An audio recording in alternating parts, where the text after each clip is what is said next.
Hello everyone.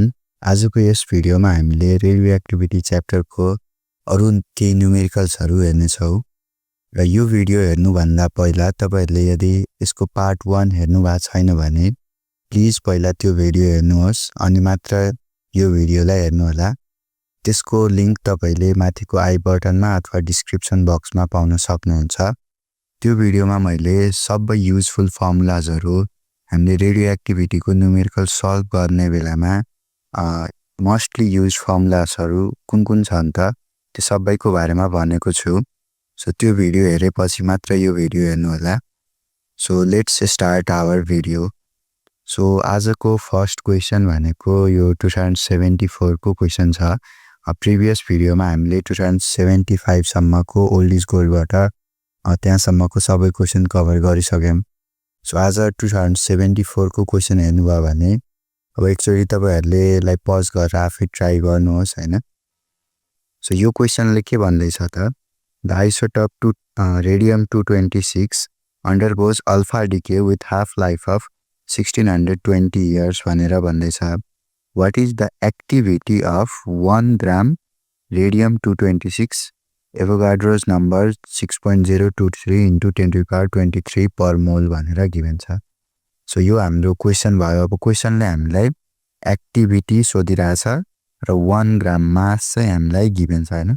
So यो question अब कसरी गर्ने त्यो हेरौं।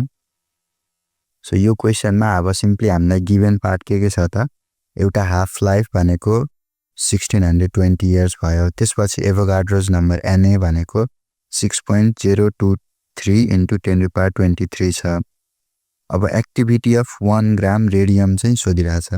सो यो निकाल्न हामीलाई सोधिरहेछ। सो हामीलाई के थाहा छ त activity R equals to lambda times n हुन्छ, जहाँ लेम्डा भनेको डिके कन्स्ट्यान्ट अथवा डिसइन्टिग्रेसन कन्स्ट्यान्ट हो र n भनेको नम्बर अफ एटम्स अथवा नम्बर अफ न्युक्लियाई पनि भन्न मिल्छ। सो यो हाम्रो एक्टिभिटीको फर्मुला छ। अब लेम्डा डिके कन्स्ट्यान्ट भनेको फेरि 0.693 by t हाफ हुन्छ। सो अब यहाँ हामीलाई t हाफ गिभन छ। त्यो t हाफ को भ्यालु तपाईले यहाँ राख्नुभयो भने लेम्डा को भ्यालु चाहिँ 4.27 into 10 to the power -4 per year चाहिँ आउँछ। अब लेम्डा निकालिसकेपछि अब एक्टिभिटी निकाल्नलाई हामीलाई अझै पनि यो n को भ्यालु चाहियो। अब n को भ्यालु फाइन्ड गर्नको लागि हामीले के भन्न सक्छौं त 226 ग्राम of radium contains 6.023 into 10 to the power 23 atoms। यो भनेको 226 ग्रामले चाहिँ एभोगाड्रोस नम्बर जति छ त्यति नै बराबर एटम्स कन्टेन गर्छ। अब 226 कहाँबाट आयो त यो क्वेशनले हामीलाई रेडियम 226 भनेर भनेको छ हैन, क्वेशनले नै मेन्सन गरेको छ। सो त्यही हामीले यसको एटोमिक वेट चाहिँ लिएको छौं। अब त्यसपछि हामीले युनिटरी मेथड लगायो भने 1 ग्राम रेडियममा कति नम्बर अफ एटम्स हुन्छ त त्यो चाहिँ क्याल्कुलेट गर्न सकिन्छ। सो त्यो भनेको 2.665 into 10 to the power 21 आउँछ हैन। अब यति गरिसकेपछि अब हाम्रो number of atoms in 1 gram radium चाहिँ आयो हैन। नम्बर अफ एटम्स भनेको 2.665 into 10 to the power 21 atoms भयो हैन। अब त्यसपछि हामीलाई लेम्डा को भ्यालु पनि आइसक्यो र नम्बर अफ एटम्स को भ्यालु पनि आइसक्यो। सो अब हामीले सिम्पली यसलाई चाहिँ लेम्डा इन्टु n गरे भने एक्टिभिटी चाहिँ आउँछ। सो लेम्डा भनेको 4.27 into 10 to the power -4 अनि n को value 2.665 into 10 to the power 21। अब यसलाई गर्नुभयो भने हाम्रो आन्सर चाहिँ एटम्स पर इयरमा आउँछ। अब यो किनकि हाम्रो लेम्डा को युनिट पर इयर हुन्छ हैन, लेम्डा को युनिट हेर्नुभयो भने हामीले यहाँ चाहिँ पर इयरमा क्याल्कुलेट गर्छौं। अनि त्यस्तै यो n भनेको नम्बर अफ एटम्स हो। सो यो एक्टिभिटी को युनिट एटम्स पर इयर। अब यसलाई हामीले एटम्स पर सेकेन्डमा लग्नु छ भने यो इयरलाई हामीले सिम्पली सेकेन्डमा कन्भर्ट गर्छौं, जुन भनेको 365 into 24 into 60 into 60 गर्छौं। सो यति गर्नुभयो भने हाम्रो फाइनल आन्सर चाहिँ 3.608 into 10 to the power 10 atoms per second आउँछ। अब यो एटम्स पर सेकेन्डमै लग्नु पर्छ भन्ने कम्पल्सरी हुँदैन, तपाईले एटम्स पर इयरमै पनि राख्न सक्नुहुन्छ हैन। सो यो हाम्रो फर्स्ट क्वेशन भयो। अब हामी सेकेन्ड क्वेशन हेरौं। सेकेन्ड क्वेसन यस्तो छ, एकचोटि फेरि तपाईले यसलाई पज गरेर ट्राई गर्नुहोस् हैन। अब यो क्वेसनमा के भन्दैछ, calculate the mass in grams of a radioactive sample PB214 having an activity of 3.7 into 10 to the power 4 decays per second and half-life of 26.8 minutes भनेर भन्दैछ। अनि एभोगाड्रोज number 6.02 into 10 to the power 23 मोल। सो अब यो क्वेसनमा हामीलाई मास चाहिँ निकाल्न भनिरहेछ एउटा रेडियोएक्टिभ स्याम्पलको जसको एक्टिभिटी कति छ त 3.7 into 10 to the power 4 decays per second र हाफ लाइफ भनेको 26.8 मिनट छ। सो यति गिभन इन्फर्मेसन छ र हामीलाई मास निकाल्नु छ। सो हामीले सुरुमा अब त्यही गिभन इन्फर्मेसनहरु हामीले लेख्छौं हैन। अब एक्टिभिटी भनेको यति भइगयो हैन। अब यसमा एउटा ध्यान दिनुपर्ने कुरा भनेको युनिटको कुरा आउँछ। अब अहिले तपाईले हेर्नुभयो भने एक्टिभिटीको युनिट डिके पर सेकेन्ड छ र त्यसपछि हाफ लाइफको युनिट 26.8 मिनेटमा छ। सो यहाँ हाम्रो यो दुईटा प्यारामिटरको युनिट डिफरेन्ट छ भने हामीले दुईटैलाई एउटै युनिटमा चाहिँ लग्न खोज्छौं है। सो दुईटैलाई एउटै युनिटमा लगेर अनि मात्र हामीले न्यूमेरिकलमा भ्यालुजहरु चाहिँ सब्स्टिट्युट गर्छौं। सो अब यो r को युनिटलाई मैले चेन्ज गरे, डिके पर सेकेन्डलाई मैले डिके पर मिनेटमा लग्छु। सो यो 3.7 into 10 to the power 4 लाई अब 1 सेकेन्डमा यति डिके भइराछ भने अब 1 मिनेटमा कति हुन्छ त त्यो निकाल्नु पर्यो हैन। सो 1 मिनेटमा 60 सेकेन्ड। सो यसलाई इन्टु 60 गर्दिए भने हामीले डिके पर मिनेटको भ्यालु आउँछ जुन भनेको 2.22 into 10 to the power 6 decay per minute भयो। अब एक्टिभिटीको भ्यालु यो भयो। त्यस्तै अब हामीलाई हाफ लाइफ थाहा छ 26.8 मिनेट्स। सो त्यहाँबाट हामीले यो लेम्डाको भ्यालु निकाल्न सक्छौं, डिके कन्स्ट्यान्टको भ्यालु। सो यहाँ यसको भ्यालु चाहिँ 0.0258 पर मिनेट आयो। अब किनकि हाफ लाइफ हामीले मिनेटमा राखेछौं सो यसको युनिट पनि पर मिनेट नै हुन्छ। अब हामीलाई के थाहा छ त एक्टिभिटी भनेको लेम्डा इन्टु n हुन्छ हैन। हामीलाई मास निकाल्नु छ। मास निकाल्नको लागि हामीलाई सुरुमा चाहिँ नम्बर अफ एटम्स कतिवटा छ त त्यो थाहा पाउनु पर्यो अनि मात्र हामीले मास निकाल्न सक्छौं। सो त्यसपछि अब हामीले number of atoms equals to r divided by lambda भनेर लेख्न सक्छौं। अब r को value 2.22 into 10 to the power 6 छ डिके पर मिनेट हैन। अनि लेम्डा को भ्यालु 0.0258। सो यति गर्नुभयो भने हाम्रो नम्बर अफ एटम्स अथवा n को भ्यालु चाहिँ आउँछ। सो अब नम्बर अफ एटम्स आइसकेपछि त्यसको मास कति छ त्यो निकाल्न सायद धेरै गाह्रो नहोला। यो तपाईले केमिस्ट्रीमा धेरै चोटी गर्नुभयो होला, केमिस्ट्रीको न्यूमेरिकल्सहरुमा मोल कन्सेप्टमा यो धेरै चोटी पढ्नु भयो होला। सो अब 6.02 into 10 to the power 23 number of atoms ले चाहिँ एटम्स चाहिँ कति बराबर हुन्छ त 214 ग्राम सँग बराबर हुन्छ। सो भनेपछि हाम्रो 86.04 into 10 to the power 6 number of atoms छ। त्यसको मास चाहिँ कति हुन्छ त 3.058 into 10 to the power -14 ग्राम चाहिँ हुन्छ। अब त्यसलाई केजीमा लाउनु भयो भने -17 केजी हुन्छ। सो आई होप तपाईले यो न्यूमेरिकल पनि बुझ्नु भएको होला। अब हामी थर्ड न्यूमेरिकल हेरौं। अब यो न्यूमेरिकलमा चाहिँ के भन्दैछ त A radioactive source has decayed to 1/10 of 1% of its initial activity rate। अब यहाँ हामीलाई कति डिके भएर कति बाँकी छ, डिके भएर कति सम्म पुग्यो त्यो चाहिँ दिएको छ, कति टाइममा पुग्यो त्यो पनि दिएको छ 100 डेज भनेर। त्यसपछि हाफ लाइफ चाहिँ सोधिरहेछ। फेरि यो एक्टिभिटी रिलेटेड क्वेशन छ हैन। सो अब यसलाई सल्भ गर्नको लागि हाम्रो अब गिवन के छ त radioactive source has decayed to 1/10 of 1% of its initial activity in 100 days। So यो हाम्रो r भनेको 1/10 of 1% of r0 हुन्छ, जहाँ r0 भनेको इनिशियल एक्टिभिटी भयो।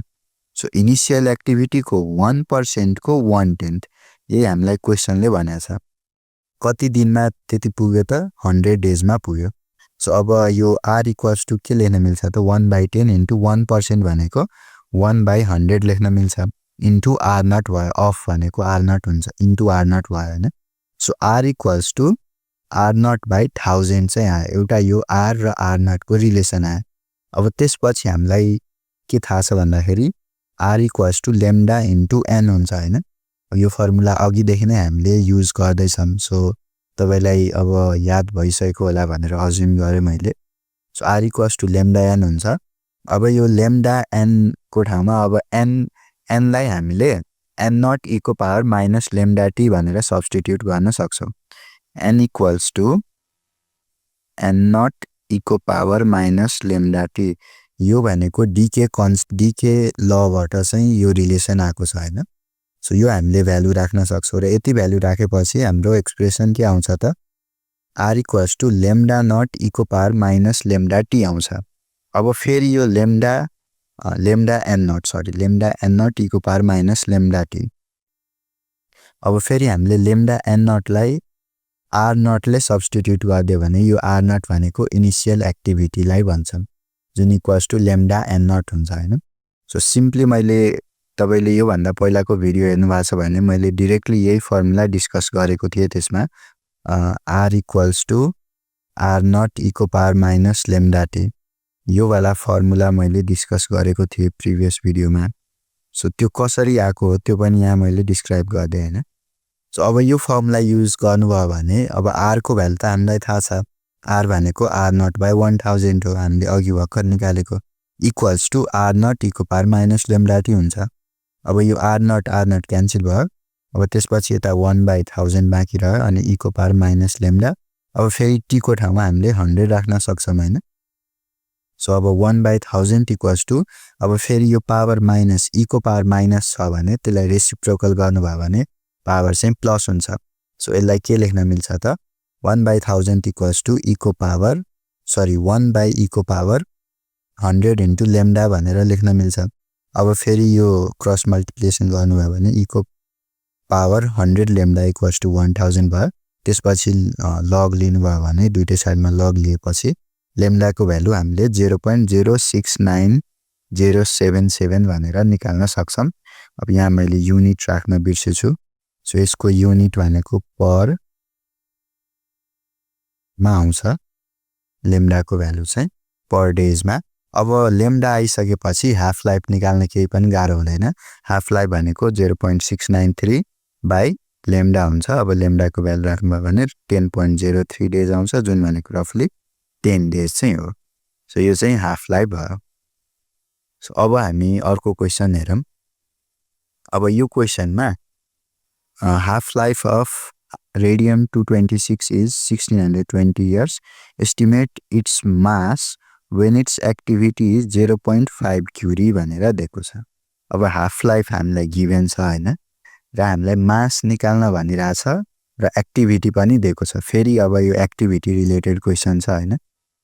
सो हाफ लाइफ कति छ त half life of radium-226 1620 years given छ अनि एक्टिभिटी चाहिँ 0.5 क्युरी। अब यो नर्मल क्वेशन भन्दा अलि फरक यसमा यही छ हैन।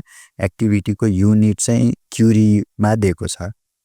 अब हामीलाई जनरली हामीले युज गर्ने भनेको डिसइन्टिग्रेसन पर सेकेन्ड हो अथवा एटम्स पर सेकेन्ड अथवा डिकेज पर सेकेन्ड हैन। सो हामीले त्यो युनिट युज गर्छौं। अब यो 0.5 क्युरी लाई पनि हामीले डिसइन्टिग्रेसन पर सेकेन्ड मा कन्भर्ट गर्छौं। सो यो कन्भर्जन तपाईको अब बुकमा पनि छ अथवा तपाईलाई थाहा पनि होला।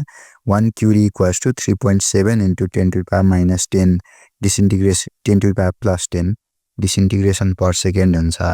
सो 0.5 क्युरी भनेको 0.5 * 3.7 * 10⁻10 डिसइन्टिग्रेसन पर सेकेन्ड भयो र यसलाई क्याल्कुलेट गर्नुभयो भने यो 1.85 * 10⁻10 डिसइन्टिग्रेसन पर सेकेन्ड चाहिँ आउँछ। अब फेरि हामीले युनिटहरु म्याच गर्छौं भने हाफ लाइफ को युनिट इयर्स मा छ र हाम्रो एक्टिभिटी को युनिट डिसइन्टिग्रेसन पर सेकेन्ड मा छ। सो फेरि युनिट डिफरेन्ट छ। सो हामीले डाइरेक्टली क्याल्कुलेट गर्न मिल्दैन। पहिला हामीले युनिट सेम बनाउनु पर्यो। अब यो एक्टिभिटी को युनिट जुन डिसइन्टिग्रेसन पर सेकेन्ड छ यसलाई चाहिँ मैले डिसइन्टिग्रेसन पर इयर मा लगे। अब 1 सेकेन्डमा यति डिसइन्टिग्रेसन हुन्छ भने 1 वर्षमा कति हुन्छ त * 365 * 24 * 60 * 60 यति गरिदिनु भयो भने डिसइन्टिग्रेसन पर इयर चाहिँ आउँछ। सो यो हाम्रो 5.834 into 10 to the power 17 disintegration per year भयो हैन। अब त्यसपछि फेरि लेम्डा को भ्यालु हामीले निकाल्न सक्छौं किनकि हामीलाई हाफ लाइफ नोन छ। सो यो भनेको 4.277 into 10 to the power -4 per year भयो। अब फेरि हामीलाई यो फर्मुला r = lambda n हुन्छ भनेर थाहा नै छ। सो r को भ्यालु गिभन छ, lambda को भ्यालु पनि नोन छ। अब यहाँबाट हामीले n को भ्यालु निकाल्न सक्छौं। फेरि मोल कन्सेप्ट लगाएर हामीले यो युनिटरी मेथड लगाउँदै हामीले n को भ्यालु निकालिसकेपछि त्यसको मास अथवा वेट पनि निकाल्न सक्छौं। सो यसलाई क्याल्कुलेट गर्नुभयो भने 0.511 ग्राम आउँछ। त्यो भनेको 0.51 into 10 to the power -3 kg चाहिँ हो। So अब आजको हाम्रो लास्ट क्वेशन भनेको after a certain lapse of time the fraction of radioactive polonium undecayed is found to be 12.5% of its initial quantity। अब certain time पछि certain lapse of time पछि जुन undecayed polonium छ त्यो चाहिँ कति छ त 12.5% of initial quantity छ। What is the duration of this time lapse if half life of polonium is 139 days। अब half life 139 days छ भने यो जुन टाइम ल्याप्स भनिरहेछ त्यो कति टाइम छ त, कति टाइम बितेपछि पोलोनियमको जुन रिमेनिङ फ्र्याक्सन हुन्छ अथवा अनडिकेड पार्ट हुन्छ त्यो भनेको 12.5% हुन्छ। यो चाहिँ क्वेशनले हामीलाई सोधिरहेछ। सो अगेन अब गिभन भनेको हाम्रो फ्र्याक्सन अफ रेडियोएक्टिभ पोलोनियम अनडिकेड भनेको 12.5% भयो हैन। त्यसपछि हाफ लाइफ भनेको 139 डेज भनेर छ हाफ लाइफ। सो अब हामीलाई निकाल्नु पर्ने भनेको टाइम ड्युरेसन छ हैन। अब टाइम ड्युरेसनको लागि हामीले फेरि अब यो सिम्पल डिके ल को एक्सप्रेसन चाहिँ युज गर्छौं। n = n0 e को power minus lambda t, n/n0 = e को पावर माइनस लैम्डा t। अब लैम्डालाई फेरि हामीले 0.693/t½ भनेर लेख्न सक्छौं हैन। अनि इन्टु t चाहिँ हुन्छ। अब त्यसपछि हामीले यो n/n0 भनेको 12.5% छ। त्यसलाई डेसिमलमा एक्सप्रेस गर्नुभयो भने 12.5 / 100 भयो इक्वल्स टु e को पावर -0.693/139 भयो। 139 भनेको हाफ लाइफ को भ्यालु छ। अनि इन्टु t, यो t हामीलाई क्याल्कुलेट गर्नु छ। सो यहाँबाट अब फेरि 0.125 = अब यो पावर नेगेटिभ छ यसलाई पोजिटिभ बनाउनु भयो भने इन्भर्स गर्नु पर्यो, यसको रेसिप्रोकल गर्नु पर्यो। सो 1/e को power 4.98 into 10 to the power -3 into t चाहिँ हुन्छ। अब फेरि यो क्रस मल्टिप्लिकेसन गर्नुभयो भने यति आउँछ। त्यसपछि हामीले लग लियौं भने यो नेचुरल लग लियो भने 4.98 into 10 to the power -3t = ln 1/0.125 भयो। त्यसपछि t = हाम्रो भ्यालु चाहिँ फाइनल 417.55 डेज भनेर आउँछ। सो यसरी हामीले यो जुन टाइम ल्याप्स थियो त्यो पनि निकाल्न सक्छौं। यो भनेको के हो त 417.55 डेज पछि जुन हाम्रो पोलोनियम छ त्यसको कति फ्र्याक्सन बाँकी हुन्छ त 12.5% बाँकी हुन्छ। यति दिन पछि चाहिँ त्यसको 12.5% मात्र बाँकी हुन्छ भन्नाले 87.5% चाहिँ डिके भइसक्या हुन्छ अथवा डिसइन्टिग्रेट भइसक्या हुन्छ। यो चाहिँ हामीले बुझ्न सक्छौं। सो आजको भिडियोमा हामीले यो न्युमेरिकलहरु हेर्यौं हैन। अब यसको अझै पनि न्युमेरिकलहरु छन् तर अब अलमोस्ट सबै न्युमेरिकलहरु सिमिलर नेचरकै छन्। सो अब नेक्स्ट भिडियो तपाईहरुले कुन च्याप्टरबाट अथवा कुन टपिकमा तपाईहरुले अझै न्युमेरिकल गर्न गाह्रो भइराछ सो त्यो टपिक तपाईहरुले कमेन्ट गर्न सक्नुहुन्छ। मैले त्यही कन्टेन्टमा त्यही म्याटरमा भिडियो बनाउन ट्राई गर्छु। सो आई होप आजको भिडियो तपाईहरुले फ्रुटफुल पाउनु भयो होला र राम्रो लाग्यो भने यसलाई लाइक गर्नु होला र च्यानललाई सब्स्क्राइब गर्नु होला सो दैट फ्युचरमा यस्तै भिडियोजहरु मिस नहोस्। So see you in the next video. Good by.